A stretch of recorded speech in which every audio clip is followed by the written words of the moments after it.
বাড়ির বাগানে মৌমাছি প্রতিপালন করতে গেলে কিছু সতর্কতা নিয়ে আজকের এই ভিডিও।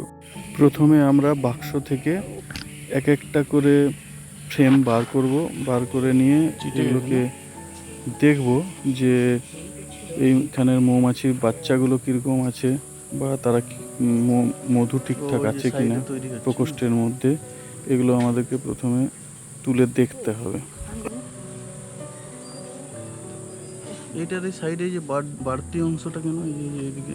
এরা একটু অন্যদিকে মিসগাইড হয়ে মিস রুটে বুনে দিয়েছে আর কি। এদিকে বোনার কথা ছিল না, বোনার কথা ছিল এইদিকে, ফাঁকা জায়গা পেয়েছে তাই এদিকে বুনে দিয়েছে।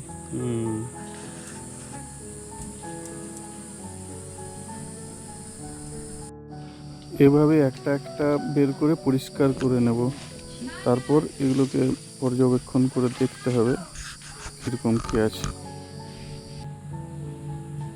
ভেতরে দেখুন লার্ভা, সাদা সাদা পোকার মতো লার্ভা, এগুলো পিউপা, যেগুলো মুখ বন্ধ আছে সেগুলোকে পিউপা বলা হয়। পিউপা বা মুখ কীট। আর এই যে উপরে মধু আছে যেগুলো সিলগুলো, সিল এর ভেতরে দেখবেন মধু আছে। হ্যাঁ,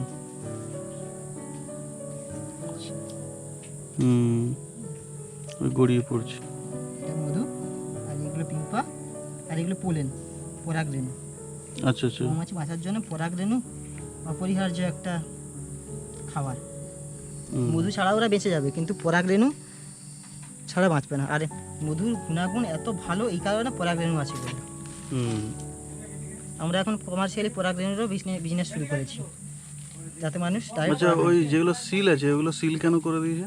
এগুলো সিল করে দিচ্ছে, এগুলো না যে নিচেরগুলো এগুলো মুখ কীট। মুখ কীট হচ্ছে ডিম, লার্ভা, পিউপা। মৌমাছির জীবন চক্রে 3টে দশা। ডিম, প্রথমে ডিম হলো, তারপর লার্ভা হলে পিউপা। পিউপা হলে পিউপা বা মুখ কীট বলতে এটা মুখগুলোকে বন্ধ করে দেয়, তারপরে এটা মৌমাছি হবে। আচ্ছা আচ্ছা আচ্ছা। এখানে রানী মৌমাছির কোনো চিহ্ন দেখা যাচ্ছে? রানী মৌমাছি আছে, ওখানে আছে না, মানে নতুন কেউ বাচ্চা দেয়নি? না, বাচ্চা দেবে না, কারণ এখানে দেখুন এই জায়গাগুলো মধু নেই, খালি আছে। আর হচ্ছে এখন রানী হবে না, যখন প্রচুর পরিমাণে মধু হবে, হ্যাঁ, তখন ইকুইপোটাসের সময়, পরের বছর ইকুইপোটাসের সময় এটা হয়ে যাবে, ঠিক হয়ে যাবে। আচ্ছা আচ্ছা আচ্ছা। ইকুইপোটাসের সময় মধুও পাবেন আপনি। আর হচ্ছে এখন ব্যাপারটা হচ্ছে আমাকে বি ব্যাটেলগুলো মারতে হবে একটা করে।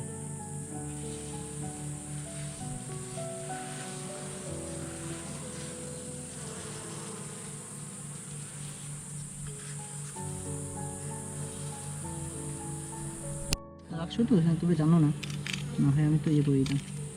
ওই পোকাটার নাম কি? এটা বি ব্যাটেল। এবছর প্রচুর পরিমাণে আমার চাক নষ্ট করেছে। এরা কী করে, ডিম পেড়ে দেয় একটা লার্ভা, ডিম পেড়ে লার্ভা হয়ে গেলে লার্ভাটা এত পরিমাণে হয়ে যায় মৌমাছি আর সেখানে টিকতে পারে না, পালিয়ে যায়। ওইটাই একটা অসুবিধে এই বি ব্যাটেল। এটা কিন্তু আফ্রিকার পোকা, এখানকার পোকা না। চলে এসছে কোনোভাবে আমাদের কিছু মৌমাছি আফ্রিকা থেকে নিয়ে আসা হয়েছিল কমার্শিয়ালি চাষ করার জন্য। সেটা হচ্ছে এপিস মেলিফেরা প্রজাতির মৌমাছি।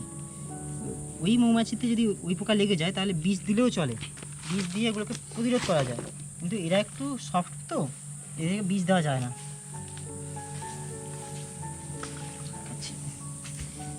সবগুলো করতে হবে। কি করতে হবে? সবগুলোকে মেরে ফেলে দিতে হবে। আচ্ছা আচ্ছা, ওই পোকাগুলো। আর সব থেকে শত্রু হচ্ছে পিঁপড়ে। পিঁপড়ে হচ্ছে সব থেকে, ও মধুটা খেয়ে নেয়, মৌমাছিকে জ্বালাতন করে। যখন একটা মৌমাছিকে সবসময় কেউ জ্বালাতন করছে, তখন তো ওরা কার্যক্ষমতা কমে যাচ্ছে, বুঝলে না? ওর পেছনে লাগতে বলে। মোটামুটি আমাদের পরিষ্কার অলরেডি হয়ে গেছে। এরপর বাক্সটাকে স্ট্যান্ডের মধ্যে আবার ঠিকঠাক করে গুছিয়ে এবং ঢাকা দিয়ে রেখে দেবো, যাতে করে আবার নতুন করে বাসাগুলো ঠিকঠাক থাকে।